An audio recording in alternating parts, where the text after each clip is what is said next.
Good Friday morning. Well, it's not Good Friday, but it's a great Friday morning. Great Friday morning on Mornings with Luann. Luann? Where'd you go? Oh, hi, Riley. Luann's still off until, she's off on Monday too. Yeah, Monday's my last day on the show. I'm gonna miss you. I know. It's been fun. Just tell me when to Anyway, stay. this is Riley and I'm Tim, and it's Mornings with Luann and Tim and Riley, and Yes. this is on TV. And thanks for joining us on this beautiful Friday morning. It's going to be another heck of a weekend in Sault Ste. Another hot Marie. one. Hot one. Hot like things to do, like things are going on. And yeah, that too, and humid. Lots of music, lots of theater, lots of, there's book readings. There's the community days for Garden River. Laird Township has stuff going on. And speaking of music. Oh, speaking of music, the Queen of Soul has passed away at the age of 76 yesterday, surrounded by family and friends. Yeah, and from all reports, she was completely at peace. She was happy. She was where she was in her journey. She was conducting. She was well taken care of. There. Yeah. What a career, though. So this is a woman that revolutionized American music. Absolutely. 75 million records sold, 18 Grammys. 18 Grammys? Yeah. And that's not even including the plethora of other awards that she's gotten. Absolutely, like the American Music Awards, and who knows what she got for gospel awards. And she was also an human rights advocate and did lots of charity work. So she had opinions when it came to politics. Her legacy will live on, and the VMAs, or the MCTV, the VMAs will be honoring her this year at their awards. So they haven't announced how exactly. It's pretty short notice, though. The VMAs are in September, October, I'm pretty sure. I don't even know. But they are. I don't know what VMAs Video Music Awards. Oh, see, because when I was your age, we didn't have music videos. Okay, well now that they was do. the thing of the 80s, wasn't it? When did music videos start? Not in the 70s. Well, now they have music videos, and now they will. They never had music videos in the 60s. They had like TV appearances that they turned into videos. You silly creature. So. Yeah, they're going to be honoring her at the Video Music Awards. Yes. Aretha. Well, rest in peace, Aretha. Last night I performed I wasn't not the Queen of Soul, but I was almost the Queen of Garden River. Gina went to Garden River last night for their community days. Listen, they are throwing a heck of a party out there. If you get a chance to go to Garden River this weekend, now tonight, what's tonight? Tonight there's a big dance music party, I think. Oh, there's a live band tonight. I forgot the guy's name. And then there's the powwow on the weekend. Mm-hmm. So I went out and did an hour of comedy before their head comedian. Did Gina enjoy? Gina learned a lot. Yeah. Yeah, and she kind of got along pretty well there with Chief Paul Surratt. Did she? She almost became the first lady of Garden River. She's looking like and then she said, at the wedding reception that we'll set for the dessert table, we'll have a bannock Janettes. Perfect mixture. I know, it's cross culture. That's cross culture at its finest. We got a great show today. Who do I have on the show? Oh, I went to see Safari Jeff yesterday in the Station Mall. It's quite a long interview, but it's worth it, you guys. Honestly, this guy's amazing. The reptiles are fantastic, and the show is free for your kids. Yes. So get down to the Station Mall and check out Safari Jeff this weekend. He's at the mall all weekend. And who else is on the Humane show? Society. Hey, Lee Chambers came back as well. Right. Lee Chambers is a local fellow who's gone into movie production. He's teaching at the college in Thunder Bay, and so he's a nice interview with him talking about us featuring videos from their students and the Humane Society. Of course. Plus the news with Riley. So before we go to commercial, let's take a little memory of Aretha Franklin singing Natural Woman, Kennedy Center Honors.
the studio with Lee Chambers from Confederation College in Thunder Bay. Thunder Bay. Welcome home to Well, Sault that's right. The Sault Ste. Marie is my home, but originally I accidentally live in Thunder Bay. You've traveled the globe, Lee Chambers, and this is not your first time visiting me on the set on ONNtv. You and me, that makes us, you and I, me, we did an interview. A half hour we talked about your life and your experience and your films that you've made, and now you're sharing your knowledge with students. But how many years have you been doing this now? I am starting my 14th year teaching at Confederation College, and so today it's talking about creating the next generation filmmaker. And so for the last 48 years, Confederation College has been putting graduates out into the film and television world. So, whether you're watching Baby Driver, who the first assistant director was one of our graduates, or whether you're watching the Avengers movie, and you get to see Trent Opelok, who's the cinematographer of that, also Winter Soldier and other big Marvel movies. We're putting out graduates to help make the stuff that you watch on television. 48 years. 48 years. Amazing. Since 1970. You've been here for 14 of them. 14, yeah. What do you love about your job? What I love is that every year it's like the same, but it's always different. For example, if I was a math teacher, if I taught math, every year equations are always the same, right? That's 2 + true. 2 is always 4, and so I think it would be boring after a period of time. I mean, but filmmaking, once you teach the students the basic skills of whether it's editing or camera work or how to work with actors and certain things, once they have those skills, the films that they make are unique every single year. So we make the equivalent of about 200 short films per year, which is per year, which is about we have about 75 to 80 students between the 2 years of the program. So they're all making 2, 3, 4 films per year. That's the equivalent of about 3 feature films that we put out in content. So it's from September to April, it's very busy because you have a ton of shoots going on. They're out in the community working, they could be at a restaurant that they've closed down all night long. They could be closing a city street and mocking up a police car in the background. I mean, Thunder Bay, we are the movie industry in terms of our grads are out there causing chaos and shutting down roads and you are movies. to film what like Sheridan College is to musical theater. There you go. Everybody is, people go to Sheridan College for musical theater and they work in the business. It's busy. Same thing at Confederation College. A lot of people don't realize that, we have students who come in and they think, I like movies, so I'm going to take the film program. And they realize very quickly that watching a movie is one thing, making it is another. It is a lot of work. A viewer watches a movie for an hour and a half, 2 hours, and then our students only make a 5 to 10 minute film, and they spend months and months on it, and they work 12 to 13, 14-hour days for 2, 3 days at a time to try to make their 5 to 10 minute film. And at that point you realize that what you see on a screen has been constructed and placed and been carefully considered. Everything's been crafted. It doesn't happen by accident. And so we teach them how to put those films together, and all the films that we put out, whether it's comedies, westerns, dramas, romantic movies, whatever it happens to be, is from their head. So we give them the tools, and then they have the ability to what do you want to make? What story do you have inside you that you want to tell the world? And hopefully by the end of 2 years they've mastered a number of skills, and that's it. They're out there. And we're very pleased here at ONNtv to be able to create a platform to air some of the films that have come out of Confederation College over the years.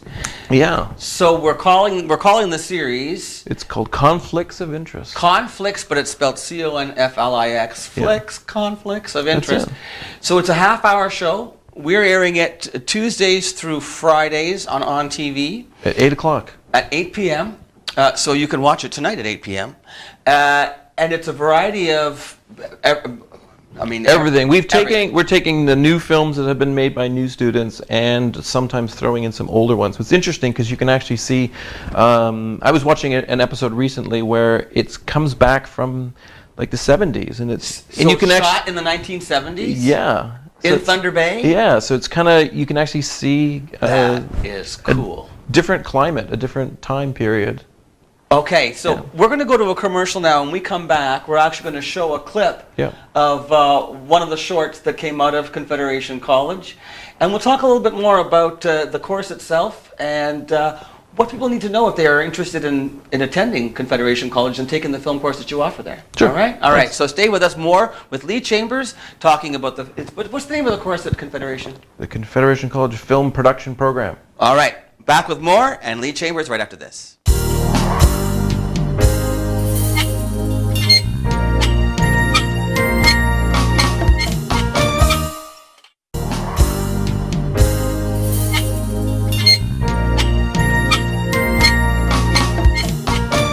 We're back with Lee Chambers. Hello, Lee. Hello. Conflicts, Confederation Flicks, movies, conflicts. It took me a minute to get there, Lee. And there's a website, www.conflicts.com. That's it, yep.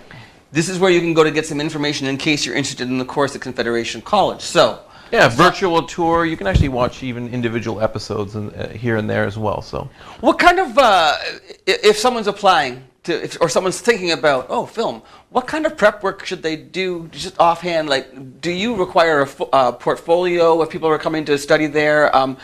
Could somebody get in with not a lot of hands-on experience working in film, television? There's no portfolio. Basically, they look at your English marks if you got good grades in English, whatever, and then you can come in. And we get people.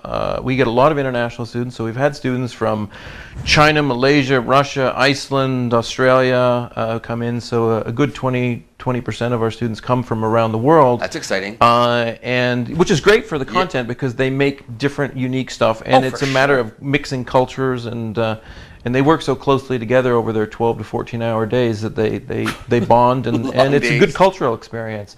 But no, you don't have to have any formal background. I mean, we've had students who've come in with some background, but you start and we teach you right from the A to Z. Baby steps. Let's work our way up so that by the time you're done in 2 years, you've managed to do, whether you've written and directed stuff, you've edited stuff, you've camera operated, you've pushed dollies around, you've been a sound recorder, you've held a boom pole, you've done all those things over the course of 2 years and learned a lot of skills about how to work together in teams, and play nice with one another. So even if you never go into the film industry, you've learned a lot of skills about how to transferable skills. For sure. And then the exciting part is also the connections. Obviously, you've worked in the industry for a number of years, and there, I'm assuming, other teachers as well, like yourself, who have professional experience that can actually help people get a foot in the door through their contacts. And is that true? Well, I mean, all the teachers you're right. We're all, I've directed feature plus other short films and whatnot. I've hired students. You've gone through the film festival route. You know all the ins and outs of getting on the Pineville Heights movie, I hired 60 plus students and grads for my movie.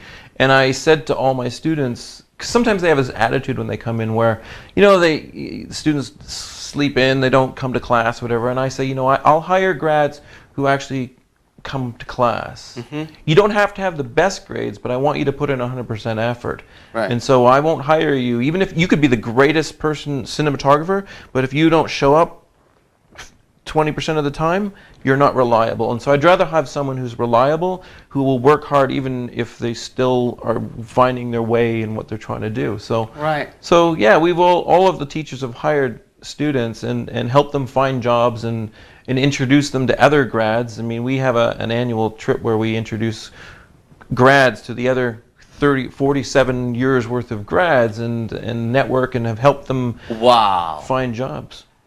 So now we actually have a clip because we are, as I say, on ONNtv. We will now be showcasing over 40 years worth. Well, we go back to the 70s. So truly, over 40 years worth of 48 years of indie films and short films that have been put together by students at Confederation College. Yep. So let's take a look at one of these clips. Actually, this is I see it's a bellhop. There you go. And I have an elevator. This might be a bit of a comedy, I think. That's it. Let's take a look. Sure. All right.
I'd like to be that bellhop.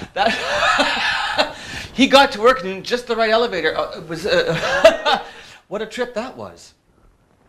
So this is an example. That's not the whole film, obviously. That's just a clip of it.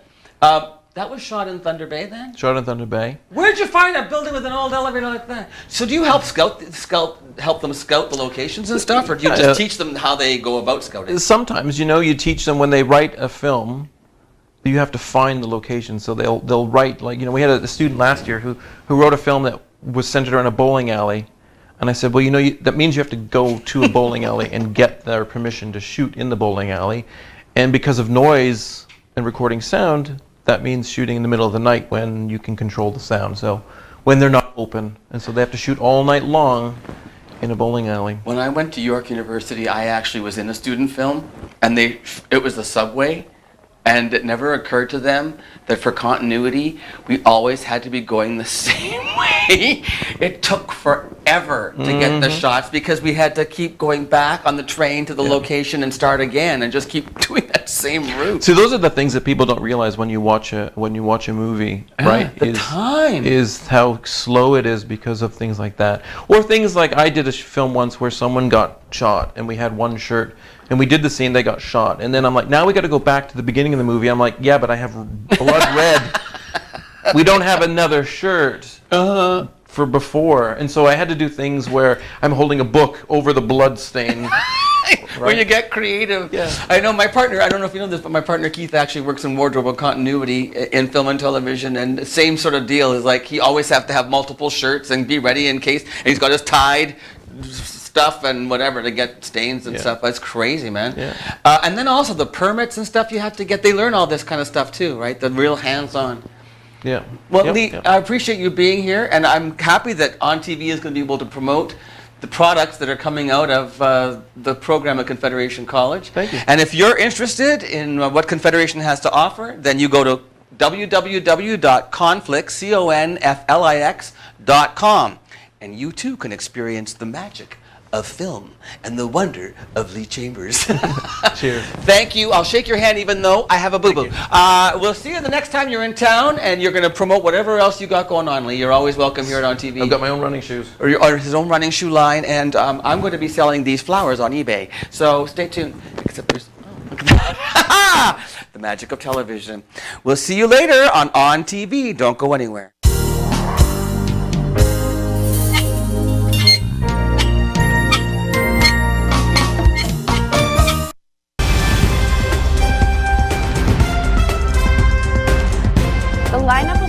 Started early on Thursday afternoon as folks waited for their chance to purchase tickets for Catch the Ace at the George Wellington Esquire Club.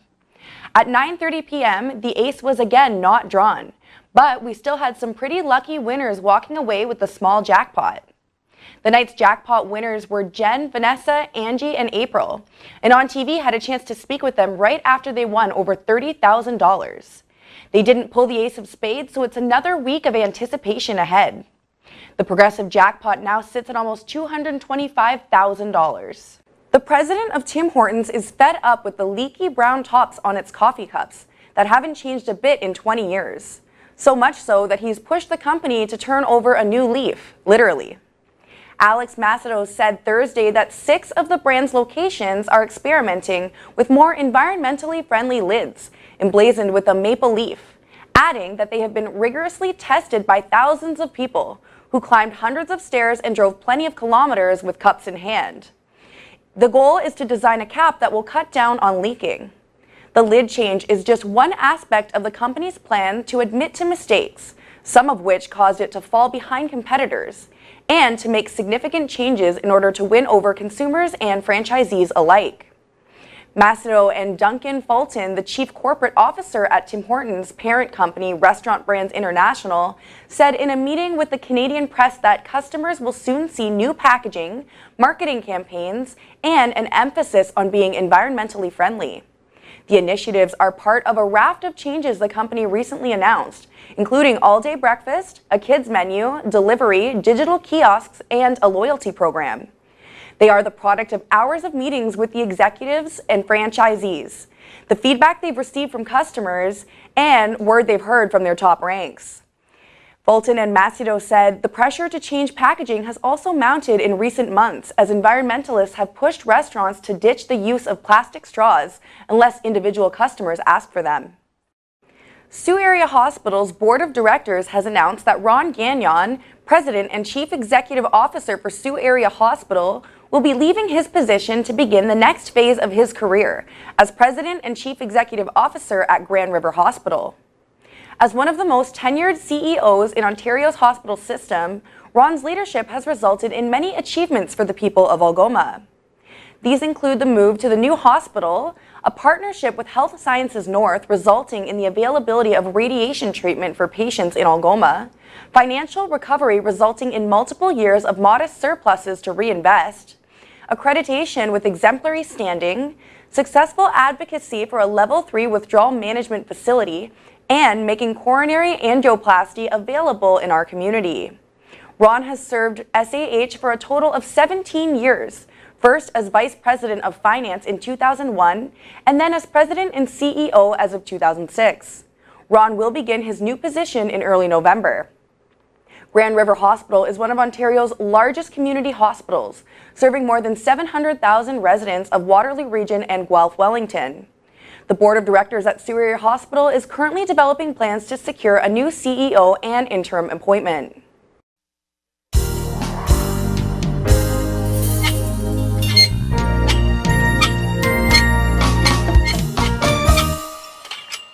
Welcome back to Mornings with Luann and Tim and Riley. So, Tim, it looks like we've got a lot of fringe going on this weekend. This is crazy. Okay, so we had Christina Couture on the show the other day talking about the free music. All right, this is all weekend long at the Roberta Bondar Pavilion. Free concerts.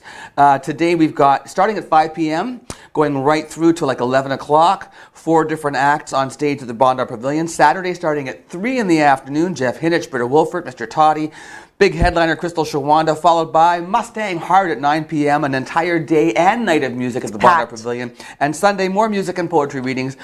And that's all free at the Roberta Bondar Pavilion. Get down to our waterfront this weekend. The weather's going to be gorgeous. And also, enjoy. With the Fringe, we have the author readings featuring Leslie Asquith, Paul Dunning, Jeff Hinich, and a woman named Mary Lynn Murphy. Wonder who that is. That's my sister.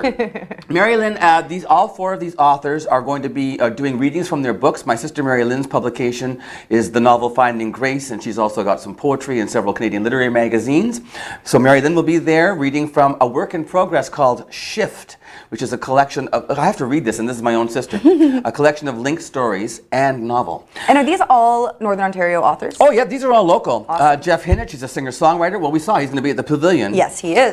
Collection of linked stories. He's doing a reading, creative storytelling. Readings from the Underground Railroad Travelers and Conductors, set in 1845. Ooh. Paula Dunning is an essayist and memorist. Publications include book-length memoir Shifting Currents. She'll be reading, and she's appeared, essays aired on CBC, and she'll be there reading from a memoir, Shifting Currents, a current work in progress. And then Leslie Asquith, Thunderstruck Fiddle, a Northern Michigan newspaper homegrown and nonfiction articles and stories. Ooh. She's been all over the place. She's going to be reading from Thunderstruck Fiddle or perhaps from a recent magazine essay, Lessons from Dan Pine. Oh, cool. So the author readings are all part of the Fringe Festival. Windsor Park Lobby, Saturday, August the 18th, 1 p.m. And it is pay what you can. So you just go in and make a donation. So if you haven't gotten your summer reading done yet, now would be the time now to go find out what books and meet my sister. And then, of course, Fringe Festival continues with theater. 6:30, Street Heart, 7:45, Building the Wall, 8 o'clock, Writer's Den, Wendy Hamilton, 3 works in progress. What a cool thing. You go down and you're going to hear, she's 3 days in a row. Friday, Saturday, Sunday, every day will be a different work in progress, and she'll be doing readings from her plays, Slantboards, Patsy and Joe, and the Pizza Queen. Saturday, and then also, you guys want to see a great show, 9:45 tonight. Ryan McFarlane, the magician, the placebo effect. You will, illusionist, mentalist, you'll love it. Saturday morning, 11 a.m. We have Kids Fringe, too. Go to the museum, Kids Fringe. Yes. Joanne Robertson, local author again, award-winning, The Water Walker. Check her out. And then Ryan's afternoon show, if you want to bring the kids to Placebo Effect, 3 p.m. 6 p.m. again, Writer's Den. And my show, 7:30 Saturday. And I'm going. Are you coming? Yes. My life is not a drag. And then Sunday, there's more. Laird Fair in Echo Bay. Yes. My gosh, they're having a blast in Echo Bay. And Garden River Powwow. honoring our women with a feast. It's going to be a whole weekend event, Saturday and Sunday powwow. So don't say there's nothing to do in the Sault. Honestly, I can't even breathe. There's so much to do in Sault Ste. Marie this weekend. It's fantastic and gorgeous summer weather. All right. Get out there and enjoy all of this amazing Northern Ontario entertainment. Absolutely. I'll be there. Okay, and then also don't miss Safari Jeff at the Station Mall. That interview is coming up right after this message. Stay with us on Mornings with Luann and Tim and Riley. See you in a minute.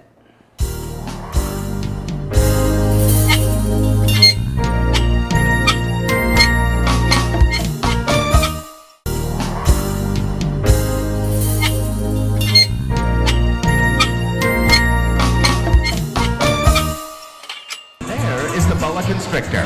This is Julius, and Julius still has lots of growing left ahead. Believe it or not, boas are very well designed for life in their habitat, the rainforests of Central and South America. And very well camouflaged, be it for life down amongst the rainforest floor or high up in the treetops above. We are in the Station Mall with Safari Jeff. Jeff, I just had the coolest time watching your show. Welcome to ONNtv. Thank you so much. It's great to be back. We've had a very busy tour. It's been awesome and very well received. This is something I've done for almost 30 years now. I started when I was 15 years old. I grew up in Ottawa. I didn't know you're Canadian. Yes, I am. I get it all day long. Are you from Australia? Where are you from? Right. You know, my mom was Newfoundlander, and there is an Ottawa Valley accent, so I get a little bit of both. Mm-hmm. But no, grew up right here in Ontario, which is, a really lucky place to be for someone growing up. There's so much in the great outdoors here, from the turtles to the salamanders and frogs and so on. It's surrounded by amazing nature to see, photograph, and experience. So you've always had an interest in these creatures? I have. I've always had an interest in reptiles and amphibians. We still to this day have a family cottage near Ottawa. And as soon as I arrive, I'm always out there turning stones, looking for salamanders and so on. It never grows old. But I've always had an interest in exotic animals, the reptiles especially. Herpetology is the study of reptiles and amphibians, or animals that crawl on their belly, is what herpetology means. Now, I always found myself sharing the animals with people. It's never changed. It's always been fascinating to others to see these animals. And so to share, the right knowledge and information about them, the important roles they play in their natural habitat, there's certainly an obligation to deliver the right education to people.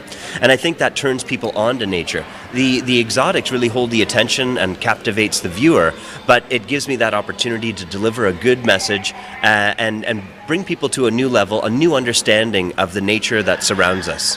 And an appreciation of ecology and the environment. I really like that aspect of your show, that when you're talking to the young people, you really do stress about respecting the environment, and when you're out exploring these creatures and stuff, if you're encouraging kids to go and look at nature and explore on their own, but always be respectful of the environment, right? Right, absolutely. The animals that I share, of course, are born in captivity. They're born here in Canada in different zoos and breeding centers. We'd never take an animal from the wild. That's where they belong.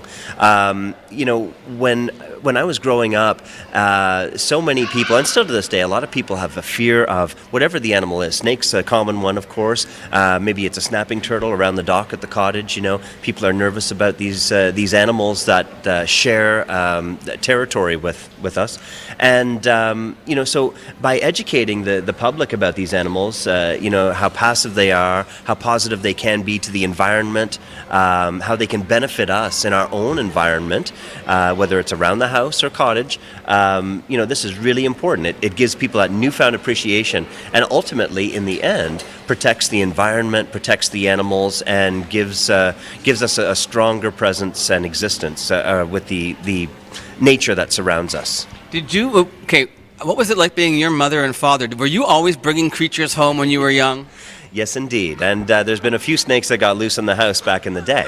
My mom was never, they're very supportive. My family's very supportive, and I wouldn't be where I am today without that support. But they were never big fans of the animals, And back in those days, I had a lot of different exotics. There's a few things that come to mind. Mom would be suntanning out on the deck alongside with my alligator over there, and or she'd wake up from a nap and there's something in the hallway.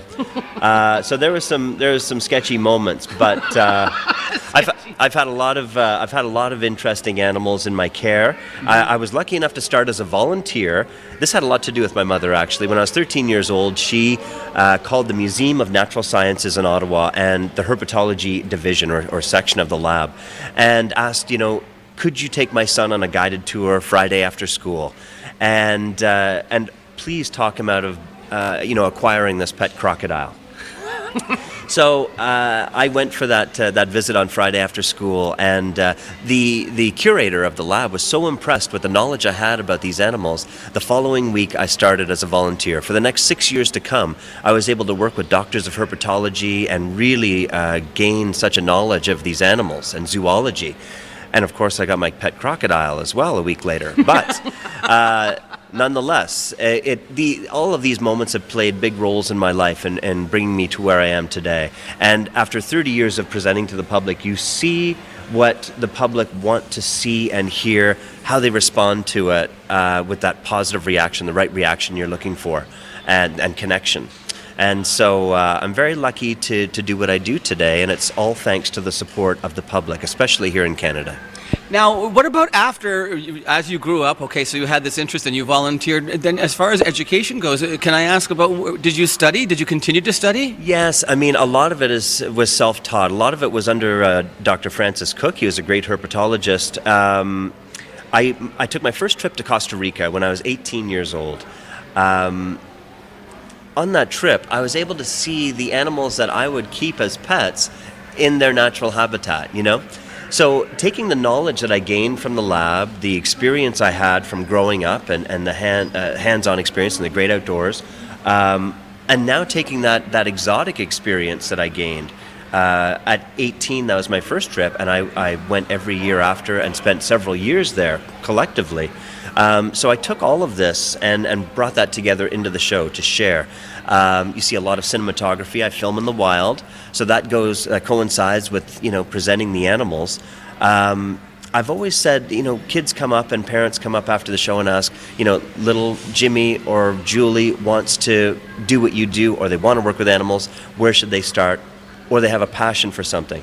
And I've always said, if you have a passion for something, you need to focus on it and really stick to it. When you believe in something, that comes true in the end. It takes a lot of work and dedication. You never know when it's going to happen, but you keep believing and working towards that. And that, that goes along with the education, the experiences you'll gain, all of it surrounding that topic of interest that you have. Right. Jeff, we have to pause to insert a commercial into our interview, but I'd like to stick and talk with you if you have some more time. I have a few more questions. I'd love that. I have a few more animals to share. Oh, fantastic. So stay with us, mornings on TV with Tim and Luann and Riley, who's filling in this week. We'll be right back after this brief message.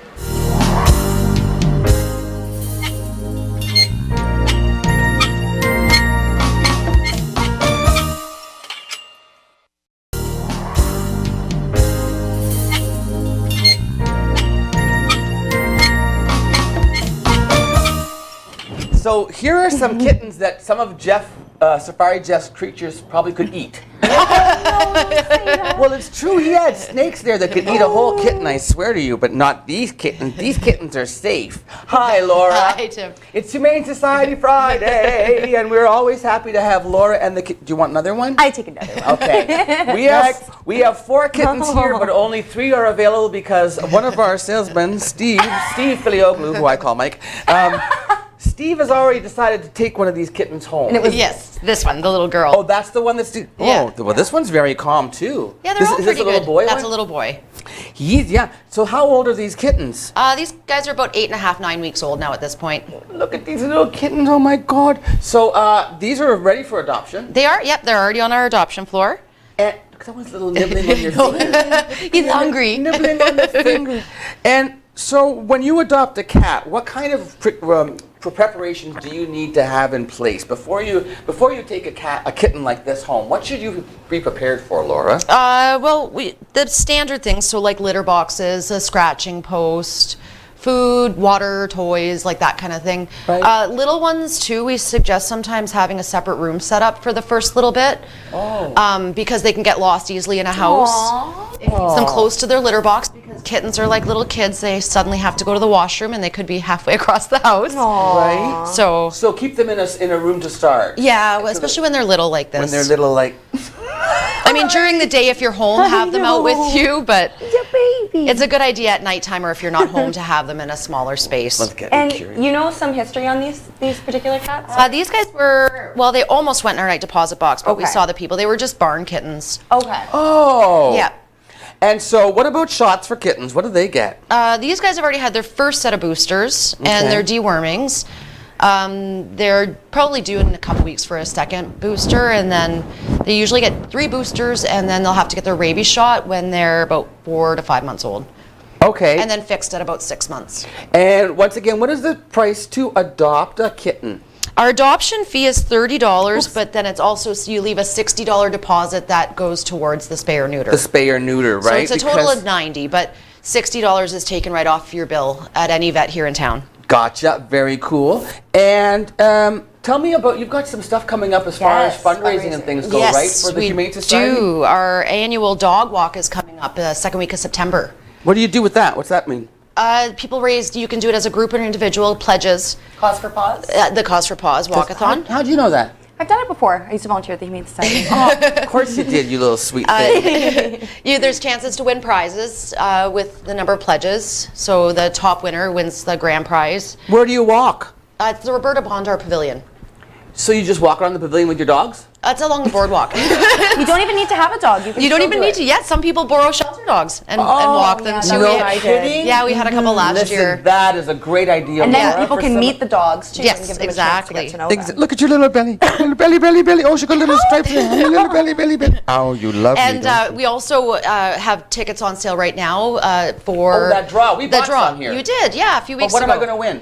Okay, so the the grand prize is your choice of a Can-Am 4-wheeler Right. or the Sea-Doo. The second prize is a John boat, which with a 2.5 horsepower motor, and the third prize is beer for a year. It's 6 kegs from Northern Wow.